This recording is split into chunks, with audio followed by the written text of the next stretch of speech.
Hey everyone, welcome back to the channel. Today I'm going to show you how to refer a friend in DraftKings step by step so you can earn your referral rewards. Here's how it works. First, open the DraftKings app and make sure you're logged in. From the home screen, tap the menu icon or your profile icon depending on what version of the app you have. Once you're on your profile page, look for something that says Refer a Friend or Referrals. Tap on that option.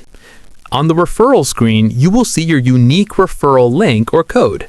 You can choose to copy the link to share later or tap one of the share buttons right there to send it directly through text, email, or social apps.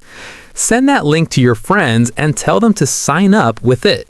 When your friend uses your link and completes the required steps, such as creating an account, making a deposit, or placing a bet, depending on the current offer, both of you will qualify for the referral reward. Make sure your friend completes the requirements so the referral counts. Once it's successful, you should see the bonus or reward in your account.